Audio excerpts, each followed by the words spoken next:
You should not really ignore these mistakes that we are mentioning, because the worst thing that could happen to you here in the Philippines is you will be heartbroken, broke, and sick. All broken into pieces, both hearts and your wallet. Absolutely. And heading back to where you came from, everybody wants to win at life and win at the game of being with a younger, beautiful Asian woman here, no longer ghosted, no longer invisible, no longer having your money barely get you through.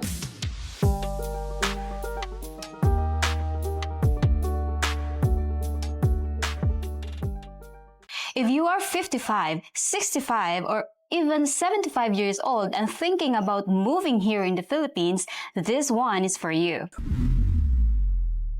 We have lived the expat dream, but we've also seen it fall apart to so many men. Welcome back to another episode of Fly Me to the Philippines. Today, we're going to share 5 brutal mistakes that can destroy lives here in the Philippines. We're also going to ask, can a man really find true love here to someone half his age? Is it possible? We're going to talk about that.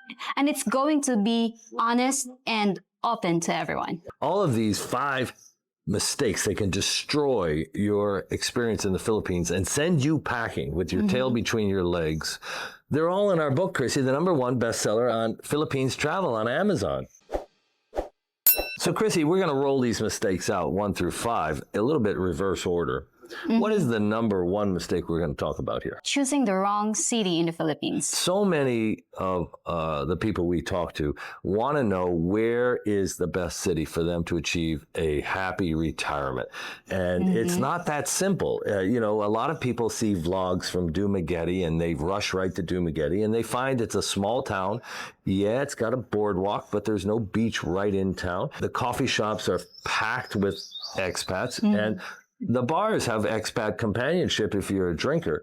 Some people find it's not the right place for them. Like what I always say, it really depends on what's your priority, what's your goal, and your preferences, and what's your issues. If you have personal issues or you're not really coming here for love, then there are really perfect places for them if they do want to have fun at night. Yeah, and one of the biggest problems can happen if you set yourself up in your first city. You go to Angeles City, you go to Pampanga, you've heard the nightlife is good, you think you're a BGC guy, and you go ahead and you furnish an apartment, you enter into a long-term lease, you didn't know the noise issue would be coming, you find the social life to be not your cup of tea.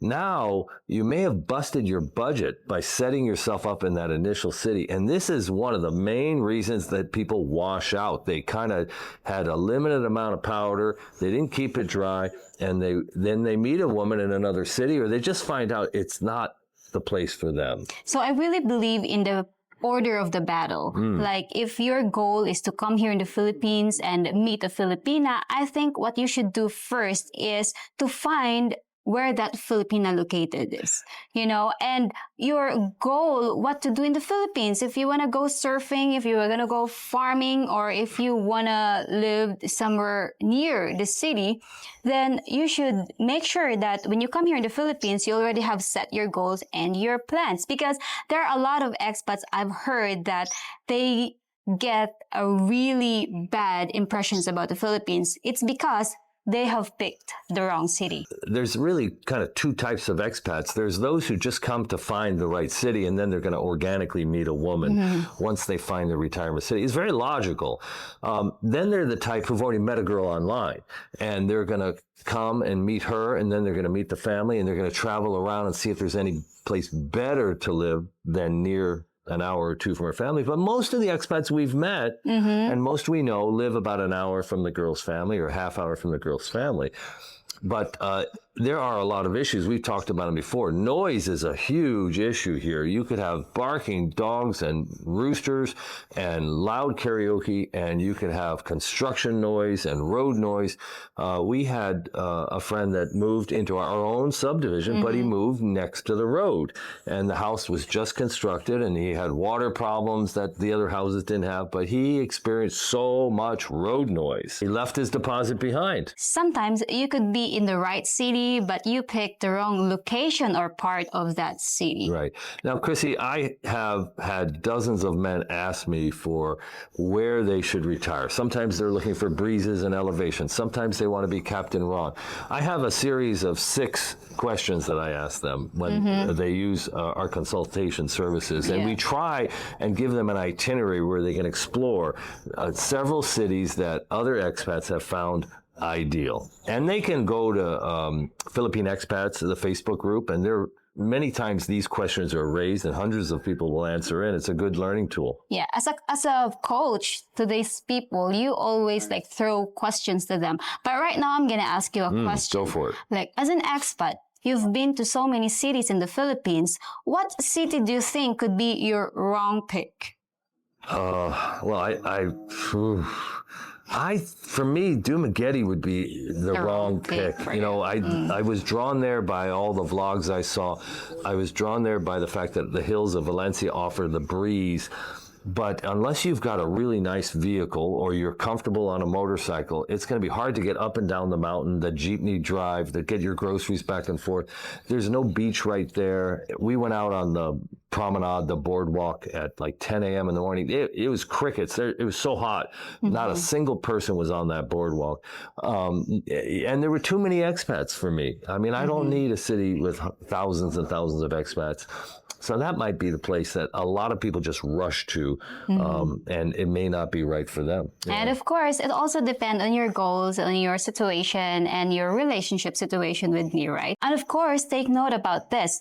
There are some cities that are built for heartbreak. You know, if you meet a 22-year-old Filipina in Angeles City, Makati, BGC, you could find yourself blowing right through your budget and really be heartbroken and broke and heading back to where you came from. Just all broken into pieces, both hearts and your wallet. Absolutely. You know, you're going to take it personally. I always tell people you got to persevere and don't quit. Whether you're dating online or your boots on the ground, the idea is not to immediately be successful. The idea is to be successful. And sometimes, like a video game, you lose your power, you play that level 5 times until you move on to the next level.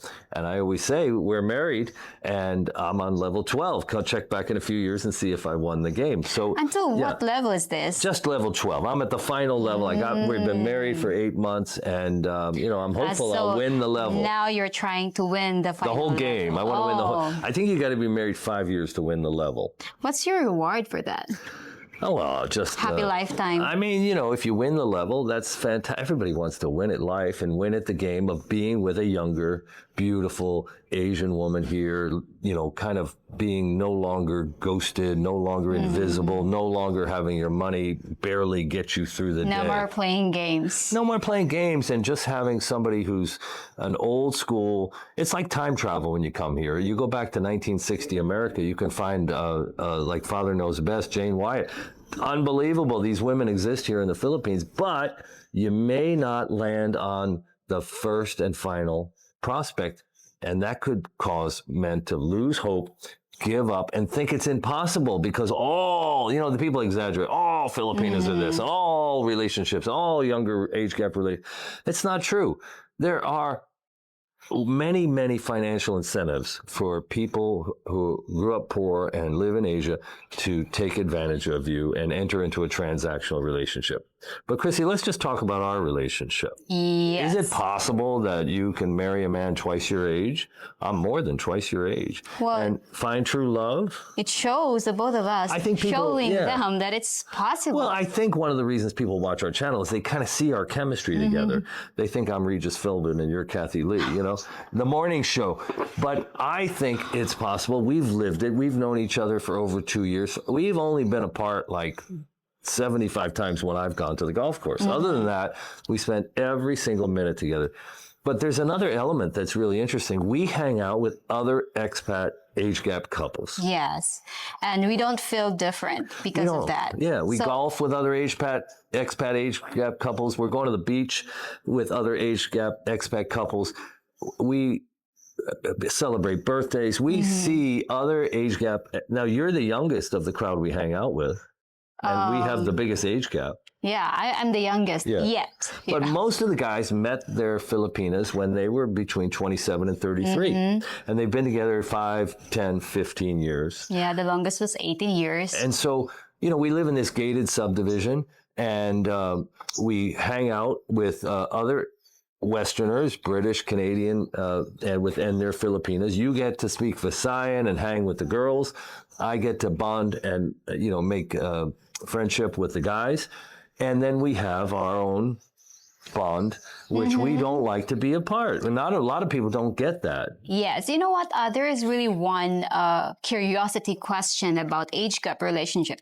It is, does it really work? And I think, in my own opinion, it will work if you know how to make it work. Right. Like, if you know how to build up a really good connection with your partner and the appropriate environment and circle of friends. Yeah, I think as a man, this is very, very important. If you don't know how to date and you don't know how to both respect a woman and gain her respect, you can't succeed here either. A lot of people use this word simp. I don't really care for it, but it describes a man who puts a woman on a pedestal, who puts a woman on a throne, who can't say no, who can't control his finances around a pretty woman. And then when they get around a beautiful Asian woman like Chrissy, oh my God, they lose all self-control. And that's a reason they end up with their tail between their legs and have to go back home. So it's really important that you find a way to treat your lady special every day. But it's also very important you learn how to say no to her family, no to her. She may not be good with money. She may not be good at other things. And she might emotionally be a little immature even. And you need to be the one who's the leader and the alpha in the relationship. So this is very important. But having said that, I'm, here to report that, I only dated women my own age before Chrissy, and I feel like I'm in a really deep, loving relationship. Chrissy could win a game of Trivial Pursuit against my children. She knows all kinds of trivia about America and the West. She's very smart, and we can get in the car. I'm not sure about that. Well, we get in the car, and we can drive 5 hours. We forget to turn on the radio. It's just the way it is, and this is possible. And we encourage everybody, keep an eye on these 5 problems that could ruin your adventure and your dream of a new life. But if you want to get out of your box and start over, we always say the sweet spot is 27 to 33. Chrissy, give us mistake number 2. Rushing into a relationship. I think this is a general mistake. I think people, they talk marriage before they even meet the person. The minute they get here, they propose. And we know people who got where the man married within 15 days. He had all his paperwork ready. He landed in the Philippines. He married within 15 days. The marriage didn't last long. Yeah, I think it lasted 15 days. I think they're lucky to last it in 1 year, But, rushing into a relationship is a really big mistake wherever you are in the world, not just in the Philippines. Right. Because I think, especially when you just met the person online, there's no real physical connectivity, just mental and emotional. And there are a lot of risk factors that you need to consider when you date person that is from different country, different culture, different beliefs, and a lot of differences. Well, in America, there's like 55% divorce in the county I came from. And one of my clients sent me a study that said if there's more than a 20-year age gap, you can add 10%.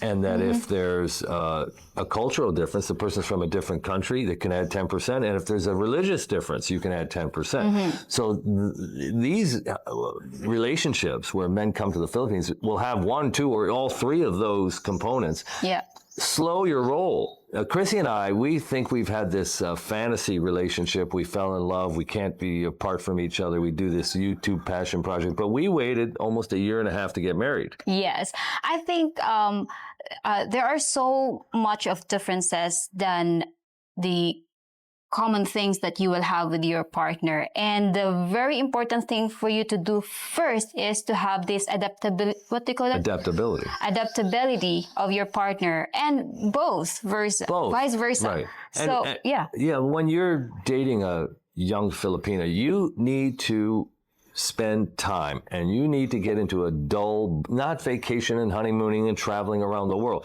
You need to get into a dull lifestyle where women and men get triggered, and you find out like when they go home for Thanksgiving and the family knows how to trigger them in 10 minutes. Well, it can take 6 months before you see that trigger in a relationship living here in the Philippines. And it'll show up, but the mask won't come off in month number 1 when you're on vacation. No. You need to live together, and you need to be side by side, and you need to see how she handles stress, financial stress, family requests, health stress, dealing with children and discipline.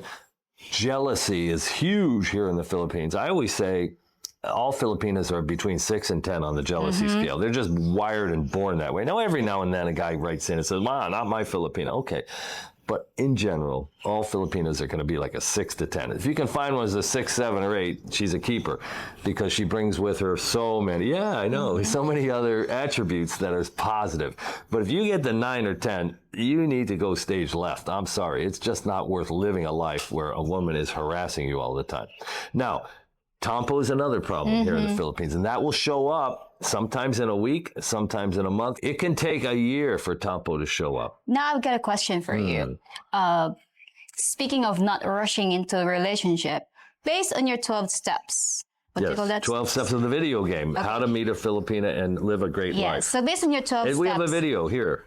Okay. Based on the video of 12 steps of the video game, what level do you think they should decide they should marry that woman? What level they should pass? Yeah, so it's like level 1, don't write the people who write you, and watch out for organized crime. Level 2, reach out and video chat every day for 15 days. She doesn't ask for money. She doesn't hit for money. Level 3, do a background check. Use Chrissy's social media investigation.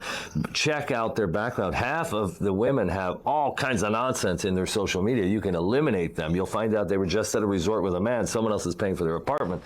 Level 4, get your superpower. Put your cape on like Superman. Use your superpower. Get to the Philippines within 3 weeks, 6 weeks. She'll wait for you. She'll put all her chips on the table. Level 5, okay, find out if you're compatible, that you have chemistry face to face. Sometimes you think you're compatible, but the chemistry doesn't click. Level 6, investigate her jealousy. Level 7, investigate her Tampo. Level 8, investigate her family. And see, and level 9, teeth and health. Is she going to have a major medical issue coming? 10, is her family going to be is there a religious and cultural clash? I don't remember level 11, but right around level 11 is, you live together and for a year and you have a dull molding, you have a regular existence, and you see whether, when she gets triggered, whether it's bad news, and it creates Tampo and other problems. And the level 11, is that the engagement, 6 months of engagement, maybe. Yeah, I don't remember. You have to watch the video right here. So I think I just suggest that if you already reach half of the levels, you passed it already, it's a good sign because you passed the level 6 and 7. If you can get to level 5, where you did a background check, you flew out here with your Superman cape, and she waited for you, she put all her chips, and then there's chemistry, well, you're halfway there. You're halfway there. Are you going to talk about marriage already during that time? I think you Make a little bit promises? a promise ceremony right after the first 3 days, because she can't, a real morally and ethically good woman is not going to go traveling around the Philippines with you and posting on Facebook, "Look at me, I'm in El Nido with a foreigner." No, you have to have met her family. Now, any woman who will go with you to El Nido and without meeting the family, it might be a good time, but it may not be marriage material. So this is really important. Don't rush into a relationship. Don't build her a house in the first 6 months. Don't promise to, she has land. They all have land. Family has land. Don't build her mother a house in the first 2 months.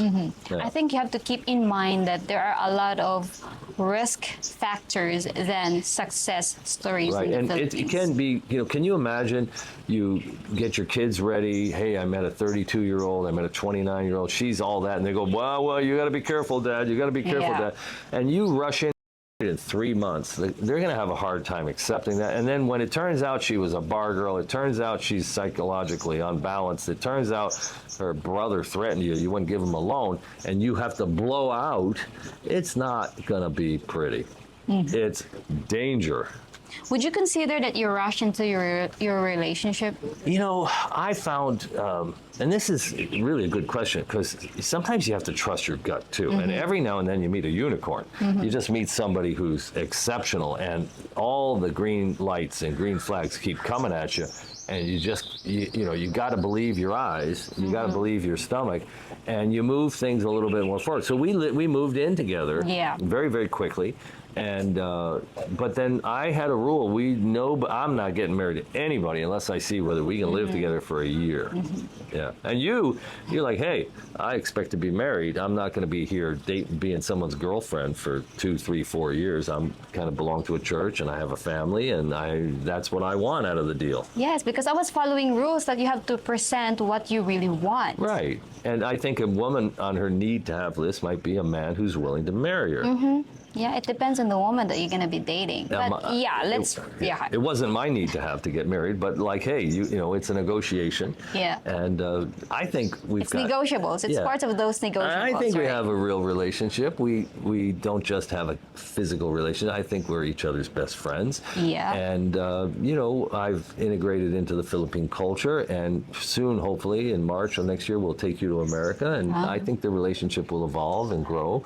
And I think it's real. I mean, you can be the one to decide, I suppose, but we think it's real. The mistake number 3 is when you come here without financial plan. Chrissy, a lot of guys ask, how much do you need? Some people say you can do it with your Social Security plus $10,000. That's all you need. Other people think, hey, you need at least $25,000 in the bank. You need a financial plan, and there's so many videos on YouTube that these people are living on $600 a month, including food, but they have no health insurance. So one of the biggest aspects of a financial plan is to have your health insurance figured out, and can you handle a medical emergency? Another problem is they meet a young, beautiful Filipina, and she's like really transactional, and she wants to travel, and she wants the clothing, and she wants to go to the mall, and she wants to go out to dinner, and the other girls are going to the beach, and the other girls are all traveling to Surigao for the weekend, and the other girls are playing golf, and it never stops. And it's hard to say no to a beautiful woman, a beautiful young Asian woman. Especially when she's very cute. Well, a lot of guys, they blow their budget before they get here. They give thousands and thousands of dollars when they haven't even met the girl. They break the golden rule. Once they get here, if she jumps in bed with them and she's willing to play, well, they're willing to finance that fun time until the money runs out. I think here in the Philippines, you really have to be careful with your heart and your wallet. I think that goes together. What I'm trying to say is you cannot just connect with women, a lot of women, emotionally in a rush way. And also you cannot just spend money in a way that you're out of control. Well, leading with your money is a huge mistake. And a lot of men make that mistake to chase a beautiful younger woman. And if it turns out she's real and she'll live with you and be your girlfriend, sometimes they're going to pull on the string of your sweater and see if you'll end up naked. They'll just keep pulling until you run out of money. So I always recommend you bring 20% more than you budget. You can't just pay for food and rent. Now, Chrissy never wants to buy clothing at the mall. She never wants to go to the disco. She's like most Filipinas. They're very, very frugal. In fact, it rubs Chrissy the wrong way that we're paying so much rent to live here. Yes, and paying a lot of expenses in the house, but yeah. Yeah, so most Filipinas are going to be quite frugal. But if you are chasing someone who's a little bit of a gold digger and they're just going for a ride for a year until they meet somebody else, they could drain your resources, and you need to learn how to say no.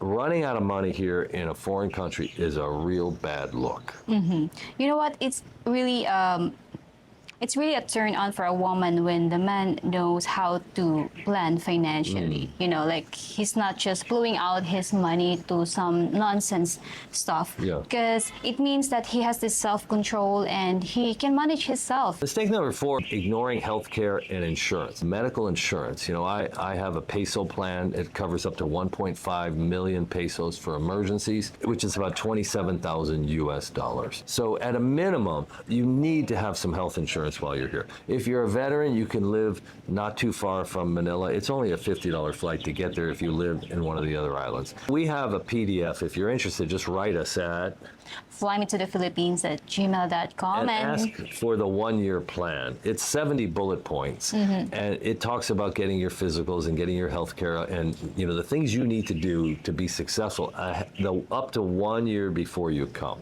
So just write me and I'll send you that for free. We talked about the peso resale plan and having some health insurance, one of the things you have to decide is if you're going to keep your Medicare, if you're going to do an Advantage plan, if you're going to have a supplemental, if you're going to have a pharmacy plan. You have to know your level of medical needs. You have to be ready. So I hear from a lot of men that are 55 and they want to come. They met a girl, but they're 10 years away from Medicare. And a lot of them, if you have enough cash, and if you've got cash on hand, you can self-insure. It's cheap here. You know, it's $3,000-4,000 for a heart attack, $5,000-6,000 for a knee replacement, $10,000 for a hip replacement.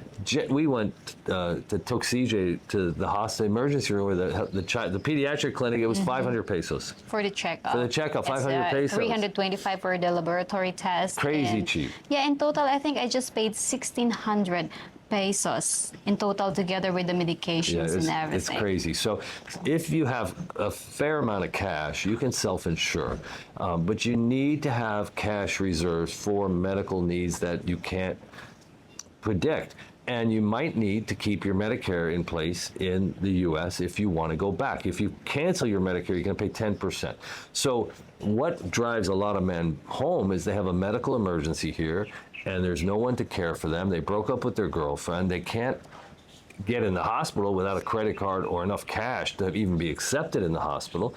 And they need someone to look after them. They need a relative. They need someone back home. They need specialized care for a type of really serious medical problem. And that's why they keep their Medicare. So that, and you know, moving to a city without good hospitals. We've got a whole video on where the good hospitals are. You know, Davao, Manila, Cebu City, those are the three that there are some good hospitals in CDO. Well, we have 4 major hospitals, and we have a brand new private one just 3 kilometers away. But the real first-class hospitals, you know, are in Manila mostly, Cebu City and Davao. You know, Dumaguete has a teaching hospital. Some people have had good experience there. It's a town of 100,000 with a small teaching hospital for medicine that suffices for some people. CDO is like a big city in America. It's like Memphis. You know, it's not a small town, and we have our hospitals. But, you know, the ambulances can take 30 minutes to get you. Yeah, I think you should not really ignore these mistakes that we're mentioning, because the worst thing that could happen to you here in the Philippines is you will be heartbroken, broke, and sick. So those men who wants to come here in the Philippines, they will not just consider where to live. Also, they should consider how to survive here in the Philippines. Blending into the culture here can be very challenging. And I just learned this phrase, hinay, hinay lang, slowly, slowly only. Usually, you take it easy, chillax.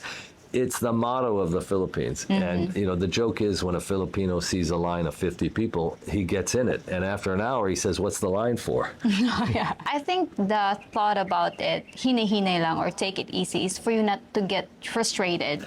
Because, yeah, there's a lot of slow movement here in the Philippines. Like, most of the offices here are very, very slow. And if you have that thought in your mind, take it easy, you'll not be frustrated, and you will live happily here in the Philippines. But it's very hard. It's very hard for the first month. Foreigners. And it took me quite a while, and I think I'm average when it comes to being mellow. But, you know, it's not uncommon to meet foreigners who just rag and complain, and the traffic, the private pickups, the way drivers drive, the lines. I mean, watching these cashiers change their cash drawer when you're second in line, it blows your mind. God forbid you go to a bank and you have to wait. There are more than enough things to complain about, because it's not the most efficient society. Yeah. And there's something that happened to me like in year 2 where I just never expect anything to go quickly. And I don't really have any place to be. But if you had to pick up a kid from private school, if you had to get to work, or you had to get to the airport. To the airport, my God, you're going to experience some frustration. But, you know, it's like the traffic. There's no traffic lights, but eventually the traffic gets you where you're going. And if you drive 30 kilometers an hour, it's not bad. But if you expect to text and eat a sandwich and put on your makeup and drive the way you do back home, you're going to be very frustrated. And people do crazy things like drive without their lights on. But what you don't want to do is you don't want to go into a coffee shop and have 9 foreigners in there, and 4 of them are barking their politics and barking their complaints and barking like dogs. And if you're one of those people, your level of frustration, you're going to have a stroke or a heart attack or some other medical condition. And you're not going to put up with the family members. You're not going to put up with the food not being refrigerated. You're not going to put up with anything. And the worst feeling about it is that when you are in the frustration situation and you cannot talk to anybody, that is why it's very important to have like a big brother in the Philippines where you can refer, ask questions, and give you words of encouragement. Yeah, sometimes a little coaching goes a long way. I always say, in a perfect world, your older brother would have come here and married a woman like you, and you could call him up while you were still in the West and get some best practices and get some advice and figure out how to travel cheaper and smarter and safer, and how to figure out if the girl you're talking to is a BS artist, and it's all there on Facebook for the world to see, except you don't know how to find it. That would be in a perfect world. So if you're serious about saving time, saving money, give us a call. There's a link in our in the directory and the first comment, and you can email us at flymetothephilippines@gmail.com. And I offer a free 10-minute meet and greet, and you can start there and see if it's right for you. And Chrissy will do a full background check on open social media background investigation. It's amazing what's out there in plain sight if you know how to look and you speak the language. Be successful. And there you have it, only here from Fly Me to the Philippines. See you on our next video.